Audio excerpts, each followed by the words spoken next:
കണ്ണൂർ അരോളി കുറുന്താഴ മതിലകം ശ്രീ മഹാവിഷ്ണു ക്ഷേത്രത്തിൽ 4ാമത് ശ്രീമദ് ഭാഗവത സപ്താഹ യജ്ഞത്തിന് നാളെ തുടക്കമാകും.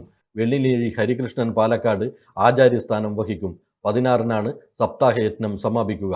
ക്ഷേത്രത്തിലെ പ്രതിഷ്ഠാ മഹോത്സവം 18 മുതൽ 23 വരെ നടക്കുമെന്നും ക്ഷേത്രം ഭാരവാഹികൾ വാർത്താസമ്മേളനത്തിൽ പറഞ്ഞു. മതിലകം ശ്രീ മഹാവിഷ്ണു ക്ഷേത്രം അരോളി കാട്യം എന്ന പ്രദേശത്തുള്ള ക്ഷേത്രമാണ്.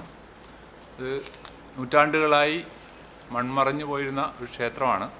അത് മതിലകം സേവാ ട്രസ്റ്റിൻ്റെ നേതൃത്വത്തിൽ ഇപ്പോൾ നാട്ടുകാരും അതിൻ്റെ കുടുംബക്കാരും എല്ലാവരും കൂടി ചേർന്നൊരു ട്രസ്റ്റ് രൂപീകരിച്ചിട്ട് അത് പുനരുദ്ധാരണ പ്രവർത്തനം നടന്ന് ക്ഷേത്രം ഏകദേശം പൂർത്തിയായി വരികയാണ്.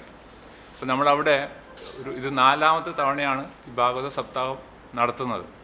ഈ ഭാഗവത സപ്താഹത്തിൽ യജ്ഞാചാര്യനായിട്ട് പാലക്കാടുള്ള ശ്രീ വെള്ളിനേഴി ഹരികൃഷ്ണനാണ് ഇത്തവണ ഭാഗവത സപ്താഹം അവിടെ വായിക്കുന്നത്. അപ്പോൾ ഇത് മഹാവിഷ്ണു ക്ഷേത്രം എന്ന രീതിയിൽ അടുത്ത പ്രദേശങ്ങളിൽ വെച്ചിട്ട് പ്രധാനപ്പെട്ട ക്ഷേത്രമാണ്. പരിപൂർണമായി നശിക്കപ്പെട്ട സ്ഥിതിയിലായിരുന്ന അവസ്ഥ. അതിനെ പുനരുദ്ധരിച്ച് ഏതാനും വർഷങ്ങൾ കൊണ്ട് പുനരുദ്ധരിച്ച് ഏതാണ്ട് പണി പൂർത്തിയായി. അതിൻ്റെ പ്രതിഷ്ഠാകർമ്മം മഹാവിഷ്ണുവിൻ്റെ പ്രതിഷ്ഠാകർമ്മം അടുത്ത ഏപ്രിൽ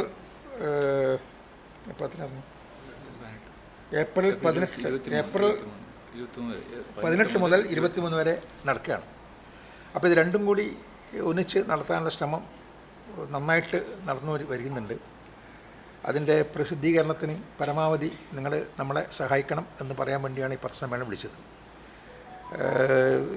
സാധാരണ ഈ ശ്രീമദ് മഹാവിഷ്ണു ക്ഷേത്രത്തിലെ ഈ എന്താ പറയേണ്ടത് സപ്താഹം അങ്ങനെ ഒരു വലിയ ഇത് ചെയ്യേണ്ട ആ കാര്യമൊന്നുമില്ലെങ്കിലും ഇതിൻ്റെ പ്രതിഷ്ഠാകർമ്മം കൂടി ഉള്ളതുകൊണ്ടാണ് ഞങ്ങൾ പ്രത്യേകമായിട്ട് ഇതിങ്ങനെ വെച്ച് ചേർത്തിരിക്കുന്നത്. അതുകൊണ്ട് നിങ്ങൾ പരമാവധി നമ്മളെ സഹായിക്കണം എന്നാണ് നമ്മളോട് പറയാനുള്ളത്.